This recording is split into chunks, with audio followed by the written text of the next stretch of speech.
Amados de Deus, queridos irmãos, eu sou o Bispo Alfredo Paulo, aqui está o Rafael. Esse já é o quarto vídeo dessa série de vídeos que estamos fazendo aqui junto com o Rafael, que veio lá de Uberlândia. E agora nesse vídeo, o Rafael vai falar das denúncias que foram feitas no Ministério Público Federal de Uberlândia, processo esse que já está sendo investigado, as denúncias já estão sendo investigadas pela Polícia Federal, e as denúncias são contra um candidato a vereador, Isaac Cruz, que é pastor antigo da instituição Igreja Universal do Reino de Deus, tá? E a coligação PT-PRB, olha só a coligação, PT-PRB. E quais foram, o Rafael, as denúncias, quais foram os documentos entregues? Então, em primeiro lugar, só dizer o seguinte, que esse tipo de denúncia que eu fiz realmente porque a igreja, ela prega, diz que prega a verdade. Pois é. Então, quando eu fiz essa denúncia para a igreja, eu imaginava que a igreja realmente prezava pela verdade. Porque primeiro você procurou a liderança da Igreja Universal do Reino de Deus. Então não existe essa história de que a igreja não sabe, a igreja sempre soube. E aí algumas pessoas vão dizer assim, mas isso aí é culpa do Isaac, não sei o quê. Não, a igreja é conivente, sim. Porque se a igreja não fosse conivente, ao saber dos fatos, ela já teria tomado atitude. E ele é pastor, sim, ele prega nas igrejas, ele vai, sobe no altar, ele faz reunião com obreiros, então ele é pastor, sim. As denúncias que eu apresentei foram, a primeira denúncia que eu apresentei no Ministério Público, eu falei sobre a verba indenizatória. Para quem não sabe, a verba indenizatória é um valor que se disponibiliza para que o vereador ele faça determinado gasto que ele precisa gastar e depois ele indeniza esse valor. Então primeiro ele gasta, depois ele indeniza esse valor. Então a Câmara devolve esse dinheiro para o vereador. Existe aí uma verba de gasolina, existe aí uma verba de telefone, inclusive agora foi tirado, existe aí uma verba para material de escritório, divulgação parlamentar. Então, juntando esses valores dessa verba, ela totaliza em torno de R$10 mil. O que acontece? Eu, quando estava como assessor, porque eu fui chamado aí para ser assessor, inclusive ele me pagava um salário muito ruim, muito aquém daquilo que ele tinha prometido, falou que contrataria minha esposa, não contratou, e ele combinou comigo de pagar um salário na época de em torno de R$900. Eu descobri que ele tinha um esquema de nota fria, ou seja, o que ele fazia? Ele pegava essa verba indenizatória, certo? Ia até uma papelaria de Uberlândia, chegava-se lá e falava para o dono da papelaria, me dá uma nota de valor, por exemplo, de R$2 mil, quanto que você cobra sobre essa nota, e eu vou prestar conta dessa nota como se fosse R$2 mil, mas na verdade ele estava gastando só R$500. Então ele gastava R$500, ou seja, teoricamente ele tinha que prestar conta de R$500 e reembolsar R$500, mas não, ele prestava conta de R$2 mil, na verdade o gasto foi R$500 e ele embolsava ainda R$1.500. Sobre esses R$2 mil, ele ainda combinava com a papelaria de pagar um valor de 10% a 20% do valor da nota. Então, em torno de R$200, R$300, não me lembro exatamente o valor, ele dava para o dono da papelaria. Então, o dono da papelaria embolsava esse valor. Eu descobri isso e denunciei. Outra coisa que eu denunciei também é a questão dos funcionários fantasma. Então, lá tem funcionários que foi feito um acordo político. Isso é ilegal, é crime também. Então o funcionário vai lá, bate o dedo, a digital, e volta para a empresa que ele trabalha. Então ele está sendo pago pela Câmara Municipal, mas ele não exerce a função de assessor parlamentar. Ele volta para a empresa dele, como lá tem funcionário que tem empresa, tem funcionário que é corretor, tem funcionário que é pedreiro, tem funcionário que tem a sua profissão. O mesmo que a cúpula fez comigo aqui na prefeitura de Caxias, aqui no Rio de Janeiro. Exato. Isso eu denunciei e digo para o senhor o seguinte: quando esse vídeo ele for, né, divulgado, é provável que eu vou receber aí fortíssimas, né, ameaças. Porém, bispo, eu faço hoje serviço social pela faculdade Estácio, e uma coisa que eu aprendo muito, né, durante esse meu curso, durante a minha vida, depois que eu saí da obra, é que nós temos que ser seres humanos. Jesus, ele se preocupava com as pessoas. Por causa dessa corrupção generalizada que nós tivemos agora em 2014, né, 2013, 2011, aliás, propriamente depois de 2013, que a coisa veio ficar meio estranha, nós tivemos pessoas morrendo todos os dias nos hospitais, pessoas que estão aí sem escola, crianças que não tem creche para ir, é pai que está desempregado, é mãe que não, entendeu, não tem remédio para cuidar dos filhos. A situação está extremamente grave mesmo. Eu ando, por exemplo, para visitar as famílias, tem gente que não tem nada para comer dentro de casa. E ver esse tipo de coisa dentro da igreja ainda é pior, porque como é que pode um pastor que prega a Bíblia, fazer parte de um esquema, né? Fazer parte desse tipo de coisa? Mas olha só, por exemplo, lá em Minas Gerais, teve um pastor também da Igreja Universal do Reino de Deus, do PRB, parece que em Santa Luzia, que foi preso. Pastor Leandro. Né? Lá no Paraná, o pastor Edson Praquesic também está respondendo processo também do PRB, né? E outros que agora não vem a minha memória, mas são vários que estão assim e são pastores. E aí a cúpula da instituição vai dizer assim: não, nós não sabemos. Ora, como não sabe? Está aqui a prova de que vocês sabem sim. Vocês sabem sim. Mas para vocês é melhor intitular ou tentar denegrir a imagem de quem denuncia. Dizer que nós somos endemoniados, que nós somos perturbados, que nós temos maus olhos, que nós estamos com mágoa, que nós estamos fazendo isso por vingança. Tá bom, ainda que fosse tudo isso. Mas o que tem isso a ver com a verdade? Quer dizer que se uma pessoa for endemoniada, se uma pessoa for por motivo de maus olhos, se for por motivo de vingança, de mágoa, qualquer outra coisa, quer dizer que se ela falar a verdade, então tudo isso anula a verdade dela? Quer dizer que essas coisas anulam a verdade? Não. Pode ser um endemoniado, pode ser um magoado, pode ser uma pessoa com maus olhos, mas se ela está falando a verdade, o que tem que prevalecer é a verdade. É a verdade.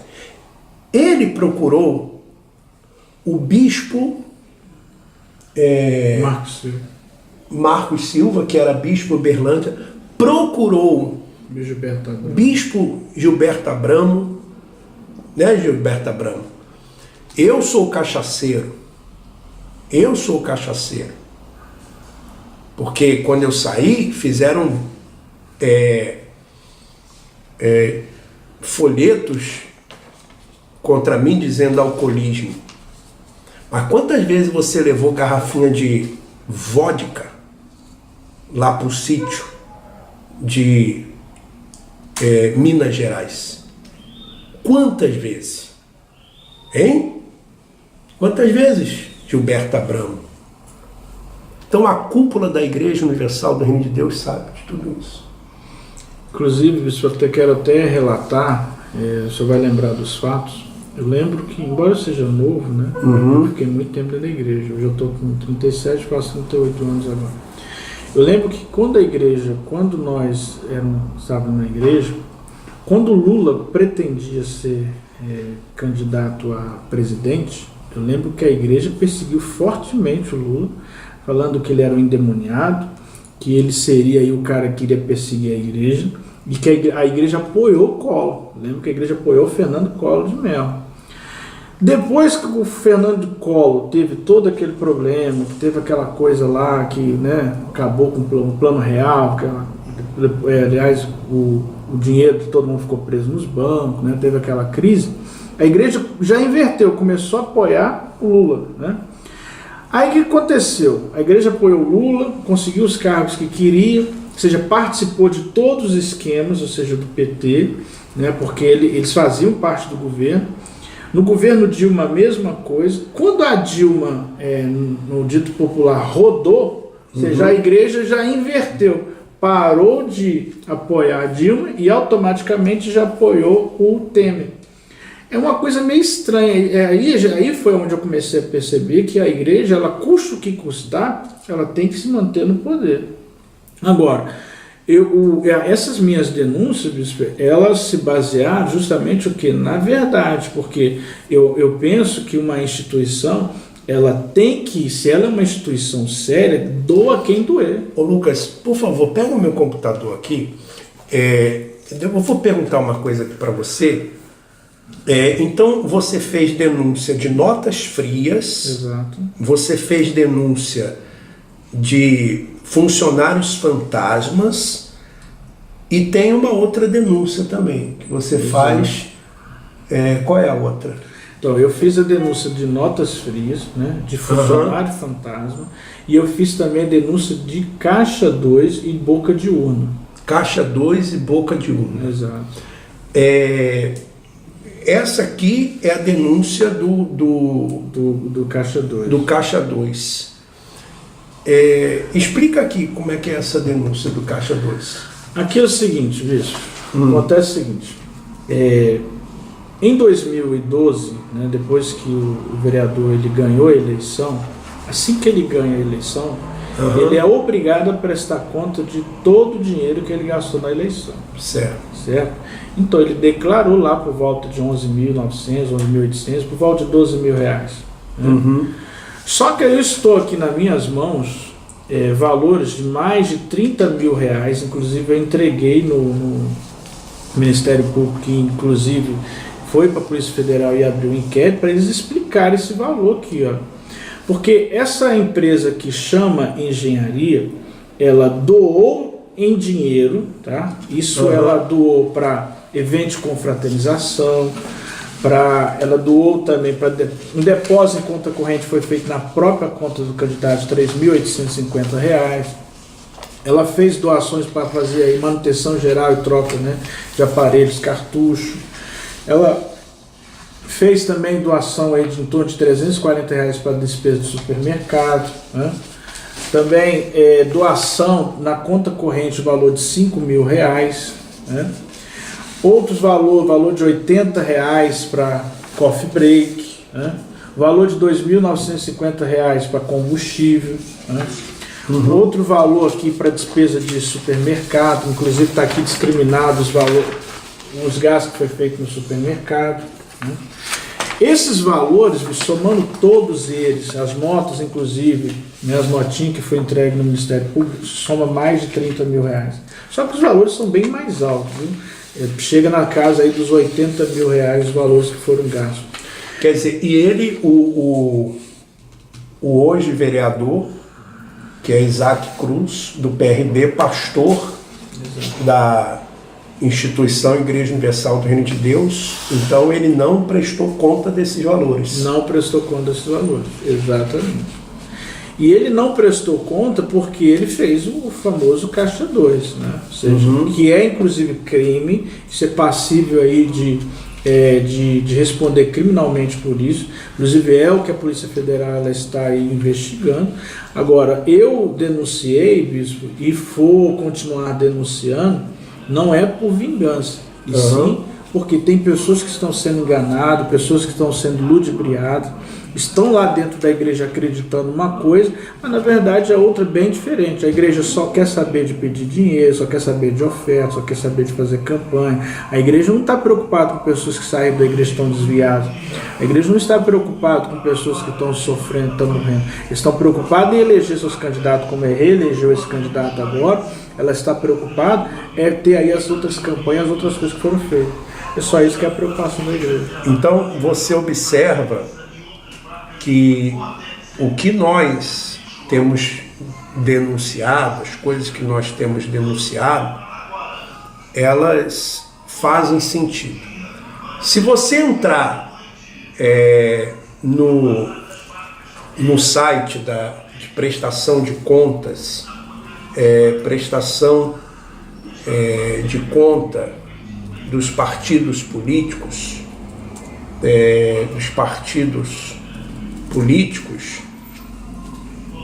você vai ver algumas coisas interessantes, né? Algumas coisas interessantes, prestação de contas de partidos, né? Você vai ver algumas coisas interessantes. Primeiro você vai ver, naquela época ainda podia,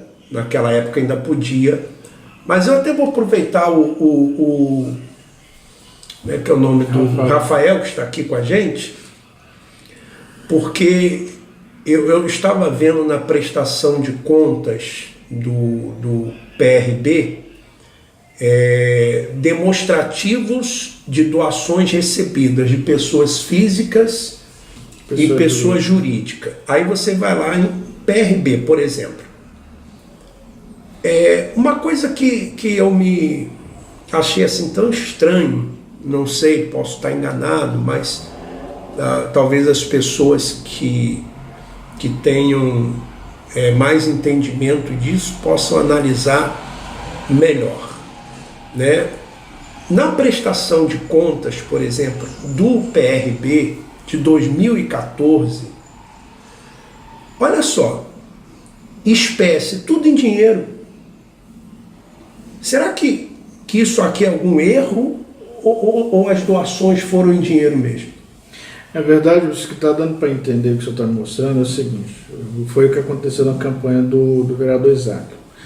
Eles recebem um dinheiro, tá, um valor montante, vamos colocar aqui em torno de R$200 mil. Uhum. Essa pessoa ela não quer se identificar. Só que eles precisam justificar essas doações. O que eles fazem? Eles fragmentam essas doações, indicam pessoas para como se fosse elas que estivessem doando. Está muito caracterizado aí. Porque, por exemplo, por que pede então dados das pessoas, dos membros da igreja? Justamente. CPF, esses dados de pastores. Exatamente. Inclusive deve ter pessoas aí que doaram que nem sabem que doaram, viu, Wilson? Pode ter, né? Exato. Por exemplo, aqui, olha só. JBS SA. Essa JBS SA é a empresa ligada à Friboi? Sim, a Friboi. É a Friboi que está na... Exato. Está no esquema da Lava Jato. Da Lava Jato, exato. Então nós temos aqui de doação da JBS para o PRB, nós temos em 3/11/2014 R$1 milhão. A JBS, Bispo, ela tem aí algumas informações, né, de doações, que inclusive na Lava Jato ainda não foi citado totalmente, mas existe empresa, por exemplo, que você vai ficar aí, que eu já vou verificar, ela, Andrada Gutierrez, essa realmente foi citada. Então, eu vou falar aqui só da JBS por enquanto. JBS, 1, 2, 3 doações, as 3 doações de R$1 milhão. Então, são R$3 milhões que o PRB recebeu da JBS. Depois, você citou aqui Andrade Gutierrez, que está aqui, ó. Essa, inclusive, ela tem informações fortíssimas, né? Inclusive investigações sérias ligadas diretamente às operações de Lava Jato. Então, Andrade Gutierrez, 250 mil, 400 mil, pelo menos então 650 mil a Andrade Gutierrez doou para o PRB no ano de 2014, né? Fora as outras empresas aqui, você pode entrar lá no site da Justiça Eleitoral que você vai ver. Também a Odebrecht. Outra empresa também que está diretamente ligada a esse esquema. A Odebrecht também doou para o partido republicano brasileiro, né? 400 mil, no dia 21/8 de 2014, 400 mil. Aí existem outras empresas aqui que eu não sei, mas eu achei assim uma coisa assim estranha. Então, existe, Rafael, já essa denúncia, existe já uma investigação. Então, para nós aqui terminarmos os nossos vídeos, essa série de 4 vídeos, né? Rafael, quando você entrou e começou a sua vida na igreja, não era essa visão que você tinha, né? De instituição. Inclusive, eu quero falar uma coisa aqui, bispo, isso para mim foi uma das piores coisas que aconteceram comigo. As pessoas que estão me vendo agora, elas podem perguntar por que eu estou fazendo isso. Algumas podem achar que eu estou prejudicando a igreja. Mas a minha preocupação aqui é realmente que as pessoas não passarem o que eu passei. A minha mãe, eu abandonei a minha mãe, saí de casa. Inclusive, eu tive um irmão que morreu, a igreja nem me avisou que esse meu irmão morreu. Eu fui ficar sabendo 1 mês depois que ele já estava enterrado. E quando eu deixei minha mãe era doente. E ela vivia querendo falar comigo, a igreja não deixava eu falar com ela. E quando eu perdi minha mãe com câncer, né, ela morreu com câncer na cabeça, eu chorei muito. Porque durante toda a minha vida eu me dediquei à igreja e não me preocupei muito com a minha mãe. E aquilo ali me deixou com um peso muito grande na consciência. Porque eu me preocupei com a igreja, com as coisas da igreja, e abandonei a minha mãe. Isso me deixou muito mal.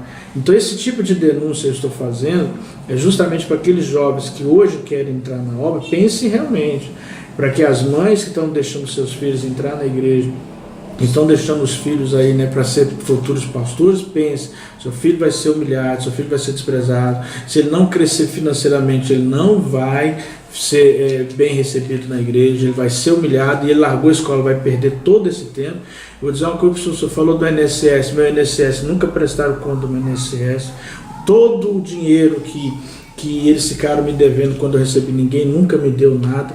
E hoje eu tive vários problemas financeiros, tive depressão por causa disso, cheguei até a consultar com psicólogo por causa disso. Sem falar no que você me contou, que você saiu, reconstruiu a sua vida, aí ofereceram para você uma esperança de que você poderia voltar para ser pastor.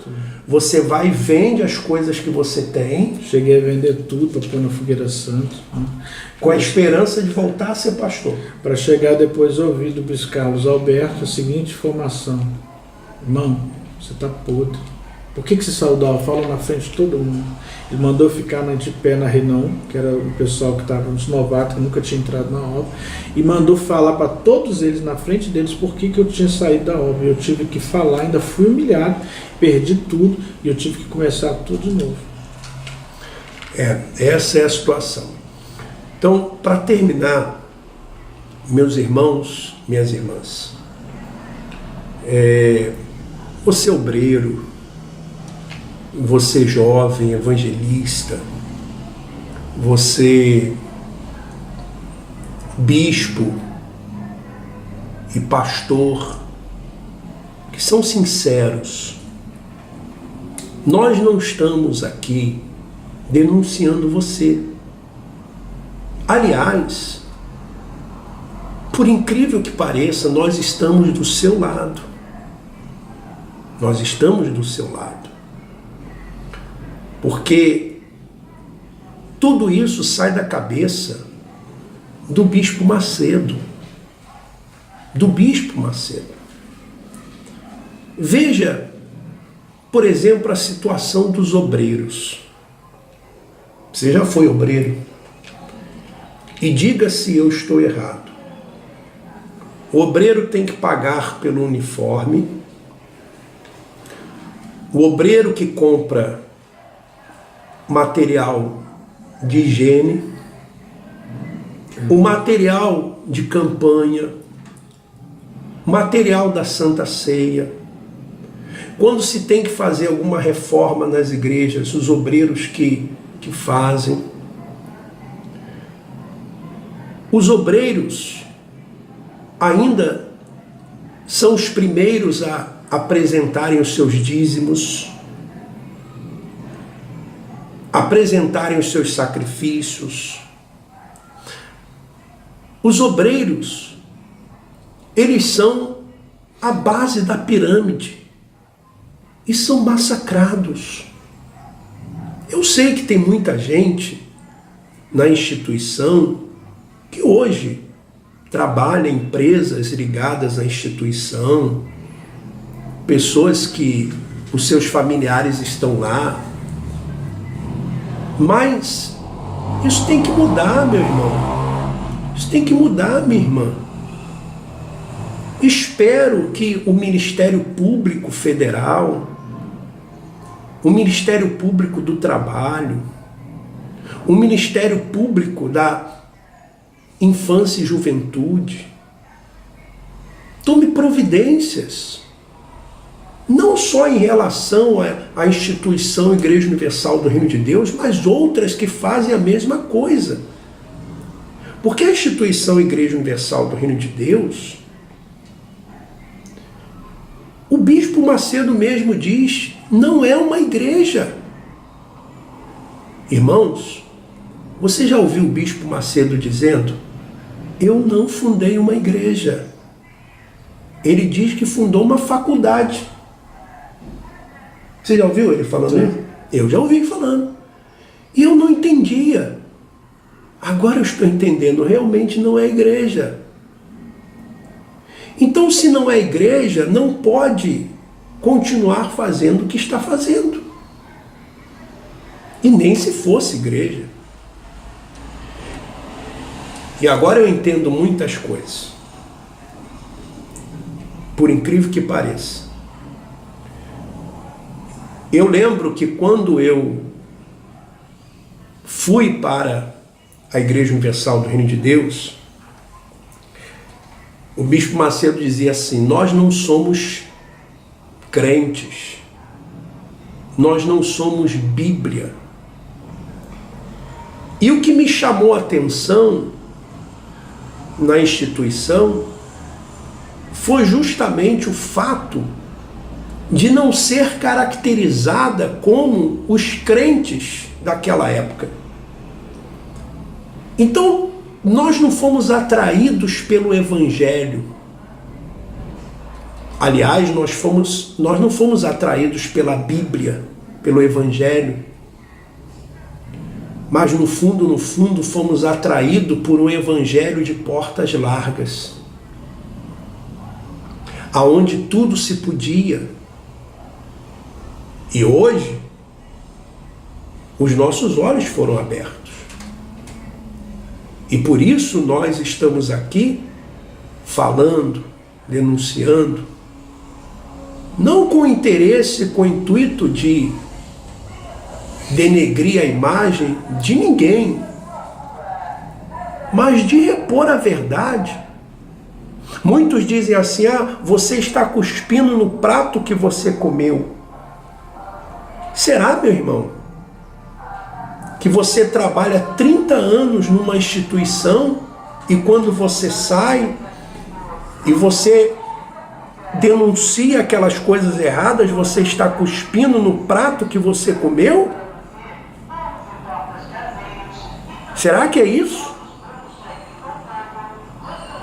E você nem percebia que você era um escravo? Então o povo de Israel, quando saiu do Egito, quando saiu da escravidão, e Moisés, por exemplo, e voltou lá para enfrentar Faraó, então Moisés também estava cuspindo no prato que ele comeu. O apóstolo Paulo, que viveu tantos anos no judaísmo e depois ele anuncia um evangelho de Cristo, ele também estava cuspindo no prato que ele comeu. Elias, quando denuncia o rei Acabe, que era o rei de Israel, ele também estava cuspindo no prato que ele comeu.